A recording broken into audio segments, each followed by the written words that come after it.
Hola amigos, qué alegría poder escucharnos y vernos nuevamente en esta tertulia bíblica a través de este programa Cristonautas en su segunda serie. Estamos navegando en Cristo y queremos conocer el texto en el contexto. Y para eso también nos acompaña hoy nuestro querido amigo el Padre Hernán Pereda. Padre Hernán, muchas gracias por estar con nosotros. Al contrario, un gusto de estar navegando juntos. Me vuelve más y más esta idea de la navegación, de ir navegando con Jesús en la barca, impulsados hoy por el viento del Espíritu que hinchaba las velas para poder avanzar. Este tema de la navegación inclusive da origen a la iglesia como la barca de Pedro, que Exacto. es la que sigue el camino. Padre, usted sabe que me quedé pensando que nos quedamos cortos en el programa pasado hablando de María. Llegamos a un momento importante que era el día de Pentecostés y dijimos María es la madre de la iglesia. Hasta ahí quedamos porque el tiempo corre. ¡Ay, qué cosa! Pero totalmente de acuerdo que nos quedamos cortos con el tema de María. Pero ahora hablamos de la iglesia, y hablar de la iglesia y de los primeros discípulos, sí, incluimos también a nuestra madre. Y queremos que nos acompañen ustedes también en este diálogo, y gracias por todas las preguntas que nos hacen a través del correo electrónico. Como todos los programas podríamos comenzar con un texto bíblico. Vamos a hablar de los primeros discípulos del Señor. ¿Qué texto vamos a escoger? Pues los Hechos de los Apóstoles.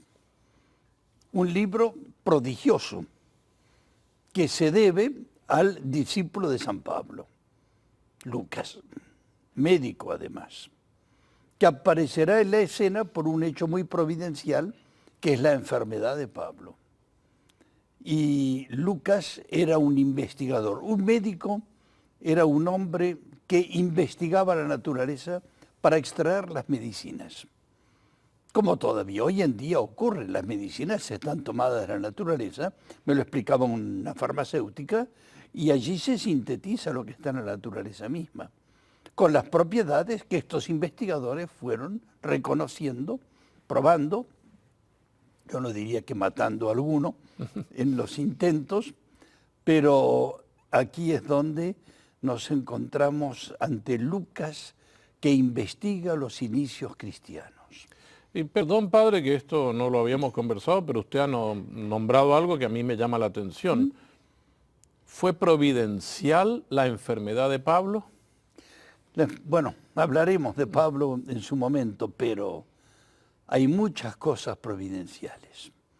Pablo estuvo a punto de morir, por lo que deducimos al pasar por Tróade, al lado de la antigua Troya. Timoteo y Silas, sus dos compañeros, horrorizados, salen corriendo a la ciudad a buscar a un médico que por favor venga a socorrerlo. Y el médico fue Lucas, que cuando lo oyó a Pablo y oyó lo que contaba y conoció su personalidad, decidió abandonar su carrera para hacerse el compañero y médico de cabecera de Pablo. Quedamos que el texto sin el contexto no se entiende, por eso hemos hecho esta introducción al libro de los Hechos, escrito nada menos que por Lucas. ¿Qué dice San Lucas al respecto? Hechos de los Apóstoles, capítulo 2. Al llegar el día de Pentecostés, estaban todos reunidos en un mismo lugar. De pronto vino del cielo un ruido semejante a una fuerte ráfaga de viento que resonó en toda la casa donde se encontraban. Entonces vieron aparecer unas lenguas de fuego que descendían por separado sobre cada uno de ellos. Todos quedaron llenos del Espíritu Santo y comenzaron a hablar en distintas lenguas según el Espíritu les permitía expresarse. Palabra de Dios. Te alabamos, Señor. Qué importante cuando uno dice en una lectura palabra de Dios, porque reconocemos que aunque fue Lucas quien lo escribió, es Dios el que lo está inspirando. Padre, ¿podríamos desmenuzar un poco este texto para ayudarnos en la oración? Sí. Dice el día de Pentecostés. ¿Por qué Pentecostés? ¿Qué importancia tiene una fiesta judía, que era la fiesta de Pentecostés, en este día? Con mucha frecuencia hago yo esta pregunta a la gente que celebraban los judíos el día de Pentecostés. Y espontáneamente la gente me dice la venida del Espíritu Santo. No hablo de eso. Ya existía Pentecostés, ya que estaban por celebrarla. Y entonces, ¿qué es lo que estaban celebrando? Y en general la gente no tiene ni idea. Y aquí hay que explicar enseguida que Pentecostés era la fiesta de la alianza del monte Sinaí. El día en que el Espíritu de Dios con su dedo, así lo llamaban, escribió la alianza del monte Sinaí, la de los 10 mandamientos. Perdón, Padre, nos estamos refiriendo a Moisés 1250 años antes de Cristo. Otra vez la alianza. Conexión con Moisés. Sí. Y la tradición dice que es el dedo de Dios el que escribe esta alianza, Sí. en la que quedan las tablas de piedra, los 10 mandamientos. ¿Y eso es lo que celebraban los judíos? Claro. Celebraban los 50 días después de la Pascua, cuando habían llegado desde la ciudad de Tanis o Ramsés hasta el sur de la península, donde la tradición dice que está el lugar. Hoy en día se discute muchas cosas de estas, pero allí está la tradición fundamental. Llegaron allí, habían hecho más de la distancia necesaria para llegar a la tierra prometida.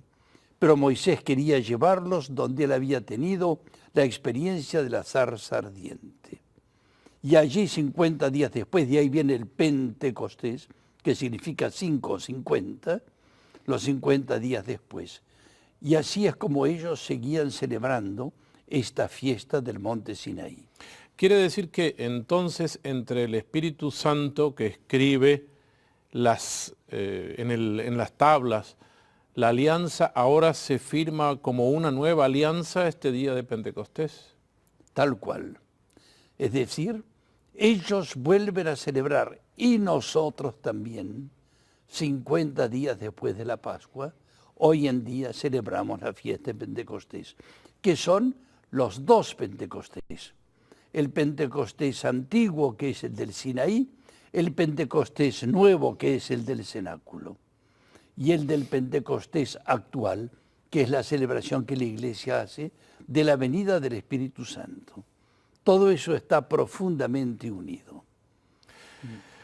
Padre, después de la resurrección de Jesús y de la alegría, obviamente, inconmensurable que habrán tenido los seguidores del Señor al verlo resucitado y al ver que todo lo que había dicho se cumplió en esta resurrección, Jesús ascendió a los cielos, se volvieron a quedar como, entre comillas, vamos a decir, solos, y ellos tenían fe en que Jesús había resucitado, pero ¿la sola fe basta, Padre? No había bastado. Pero en este sentido me parece útil que hayas dicho lo que acabas de mencionar, porque hoy también celebramos, después de la Pascua, el día de la Pascua, hasta la Ascensión son 40 días. Se vuelven a repetir los 40 días de la Cuaresma, 40 días hasta la Ascensión. Y ahí es donde Jesús sube al cielo. Pero les recomienda lo que ya les había dicho en la última cena, que esperen la llegada de la venida del Espíritu Santo. Él les recordará y les enseñará todo lo que yo les he dicho. Y aquí volvemos sobre la idea de que nuestros padres nos contaron lo que vamos contándonos de generación en generación por la acción del Espíritu Santo. 10 días seguirán desde la ascensión hasta la venida del Espíritu Santo, y es bueno aquí darnos cuenta de que es el primer retiro espiritual de la historia. los 10 días desde la ascensión hasta que llegue el Espíritu Santo en el cenáculo. Pero bueno, usted dice el retiro espiritual, pero yo creo que era un retiro un poco forzoso, porque ellos, si bien creían en Jesús resucitado, que había ascendido a los cielos, creían en todo esto, pero tenían miedo. Eso dice el libro de los Hechos. Por miedo estaban encerrados, o sea que fue un retiro forzoso. Sí, por supuesto. Pero esto no tiene nada de nuevo. Muchísimas veces la gente debe encerrarse para recuperar la fuerza de Dios. Sí. Padre, el día de Pentecostés sucede algo. El libro nos narra, usted nos estuvo proclamando que vinieron como unas lenguas como de fuego, dice, no dice de fuego, como si fueran de fuego, y los envolvieron y ellos quedaron llenos de la presencia de lo que hoy sabemos que es la tercera persona de la Santísima Trinidad. Me permito repetir este texto. Vino del cielo un ruido semejante a una fuerte ráfaga de viento que resonó en toda la casa donde se encontraban. Decías al principio que conviene desmenuzar este tema, porque esta ráfaga, este viento fuerte, tiene mucho que ver también con la historia. Porque en efecto el Espíritu Santo es llamado el viento de Dios. El Ruá, El Ruá de Dios. Y así es como Él estaba sobre las aguas del mar, aleteando con sus alas, estaba insuflando el viento que llegaría. Después, en el hecho del Pentecostés antiguo, si lo tomásemos, no lo hacemos para no alargar, pero leeríamos que llegado el día de Pentecostés de los 50 días, todo el monte Sinaí humeaba, como si hubiera fuego, y una fuerte ráfaga que era como que rompía las piedras, sobrevino, y toda la montaña retemblaba cuando vino o descendió el Señor para hablar con Moisés en la cima del monte Sinaí. Estamos ante una escena muy parecida, cuya resonancia es evidente con el hecho del Pentecostés antiguo. Pero en el texto que usted nos proclamó recién, decía que después ellos, que estaban muy miedosos, salieron como muy valerosos, como muy valientes. ¿Qué produce el Espíritu Santo en este caso? Montones de cosas. Primera cosa importante, ellos sienten que las puertas a causa del viento se despalancan y se abren. Seguramente que los que estaban alrededor del cenáculo sintieron lo que hoy llamaríamos como una explosión. Y cuando pasa una cosa así, la gente quiere saber qué ha ocurrido. Y van corriendo a aquella plaza que, de acuerdo a la tradición, está sobre la tumba de David. Y en aquel lugar que es espacioso, es cuando sale Pedro y se pone a anunciar un discurso con una fuerza y una valentía tremenda que hace pensar en la misma provocación de Jesús. Ahora también los apóstoles se hacen provocadores. ¿Cuál será la provocación? Decir a la gente, ustedes han mandado a matar al Hijo de Dios. Y el Espíritu Santo actúa en los corazones que se sienten compungidos por lo que ha pasado y dirán, ¿qué tenemos que hacer, hermanos? La palabra hermanos que aparece a partir de la resurrección, la volvemos a encontrar aquí. Padre, hay algo que en el texto también llama mucho la atención y yo no sé si tiene algo que ver con el Antiguo Testamento.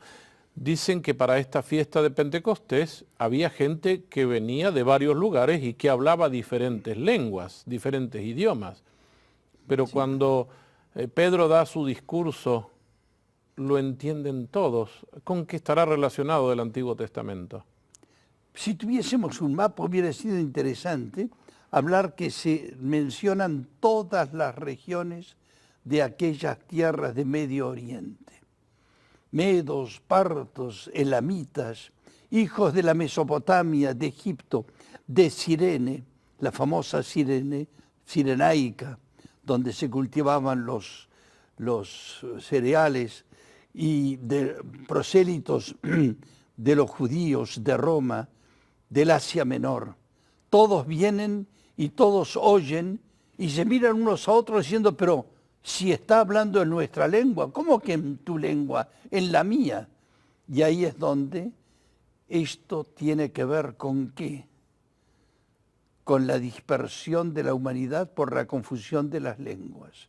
Ahora el espíritu, que es llamado espíritu de unidad, une las lenguas en un solo lenguaje, que es fundamentalmente el lenguaje del amor.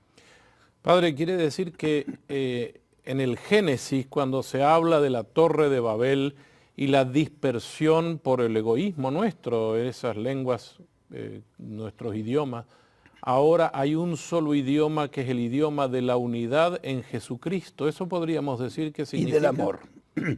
Porque el Espíritu Santo es, en cuanto nos explican los que entienden de estas cosas, partiendo de la revelación, es el amor del Padre y el Hijo. Es tal el amor del Padre y el Hijo que engendra una tercera persona, que es el Espíritu Santo. Y aquí me permito decir una cosa importante. El siglo XX podría pasar a la historia como el siglo del redescubrimiento del Espíritu Santo. Un papa al final del siglo XIX, el Papa León XIII, dijo que si viniese Pablo hoy en día y se pusiese a hablar a los cristianos, hablaba de la iglesia del final del siglo XIX, y se encontraría con gente que cuando lo oía hablar ponían cara rara como de no comprender, y Pablo les dijo, y como les diría el Papa, pero ¿han recibido ustedes ese Espíritu Santo?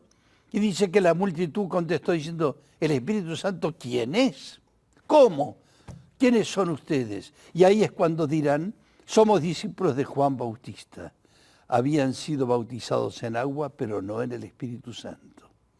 Y entonces aquí tenemos esta escena en donde el mismo Papa León XIII dice seguramente que pasaría lo mismo, porque el Espíritu Santo fue durante algunos siglos, por una historia algo lamentable, ocurrida en torno a Lutero, que habló demasiado y mal del Espíritu Santo y se lo olvidaba, se lo llamaba el Dios desconocido. Y entonces el siglo XX nos ha ido poniendo más y más en la onda del Espíritu Santo. Padre, en esta venida del Espíritu Santo y este nuevo valor, valentía que tienen, Pedro, que se había callado la boca, que había inclusive negado a Jesús, ahora sale valientemente a proclamarlo. A esto le llamamos el querigma. ¿Por qué el querigma? Es el anuncio inicial y fundamental, que consiste en la afirmación de la muerte y la resurrección del Hijo de Dios. De ahí parte todo. Ese es el primer elemento que se anuncia, que se proclama y que creen los discípulos y que después se escribirá. A este propósito me permito señalar que cuando el Papa Benedicto quiso escribir sobre Jesucristo, tomó el mismo camino. Empezó por escribir primero la pasión y la resurrección, después la vida pública, lo mismo que ocurrió en la composición de los textos. Y aquí tengo el último, el tercer libro del Papa Benedicto, que es justamente la infancia de Jesús, que es lo último que se escribió de la mano de Lucas y de Mateo.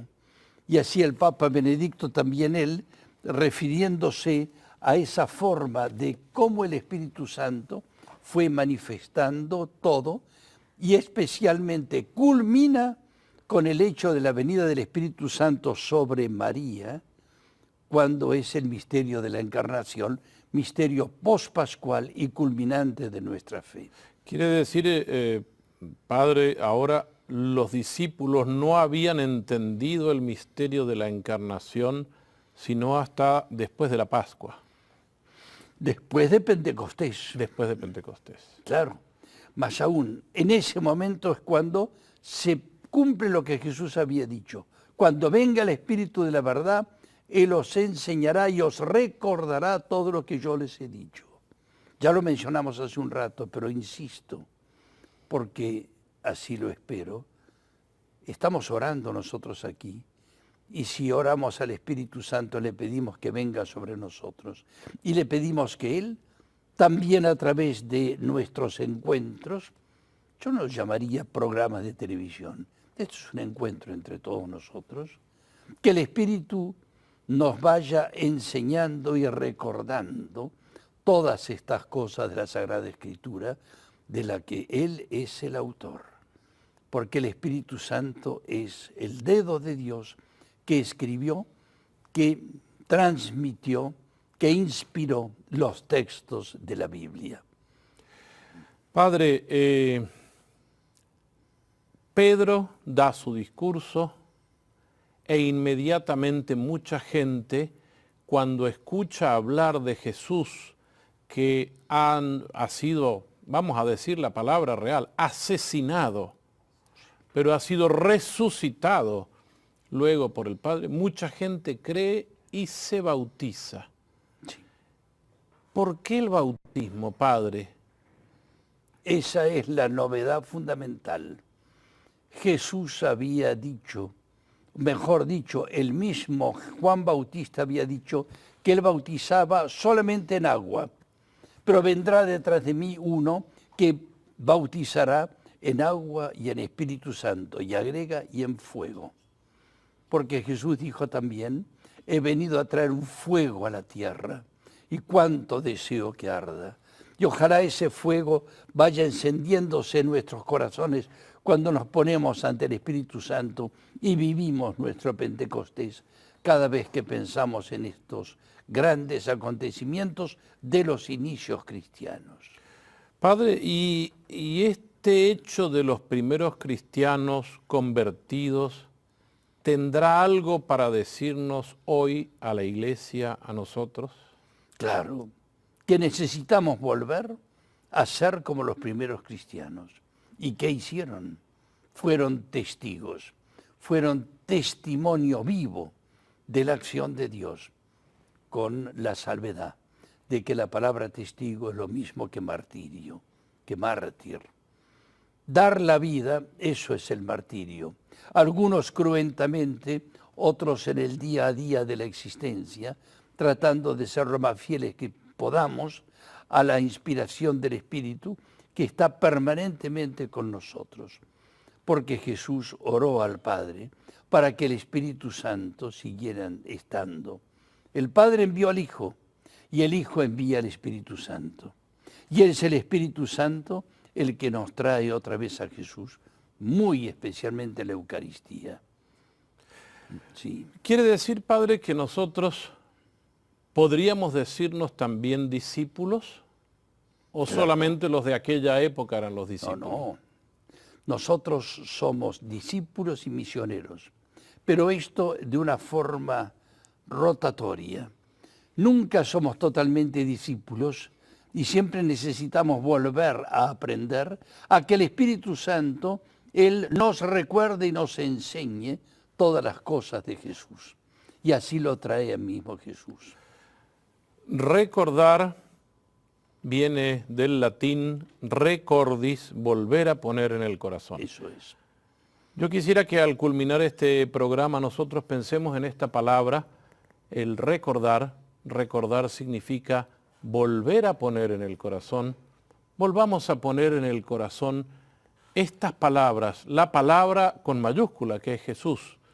Pidámosle también a María, la Madre de la Iglesia, presente en este nacimiento de la Iglesia, que también ella nos ayude a recordar, a poner en nuestro corazón. Déjame decir una última cosa, de las muchas que podríamos decir.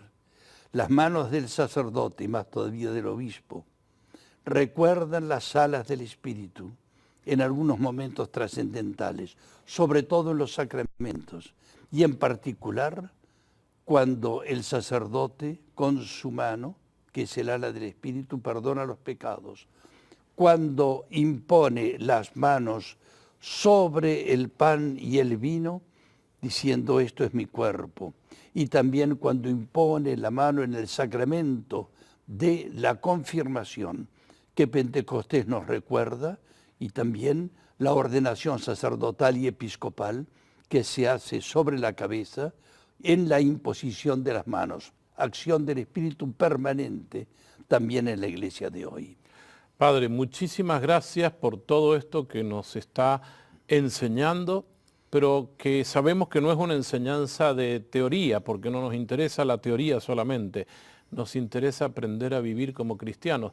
Amigos, amigas, muchísimas gracias por acompañarnos en esta tertulia donde queremos compartir con ustedes el goce y la alegría del cristianismo y de ser también renovados discípulos y misioneros. Allí ustedes en pantalla verán un correo electrónico donde pueden comunicarse y una página web donde pueden seguirnos. Muchísimas gracias por estar con nosotros, gracias Padre, y nos vemos en un próximo programa.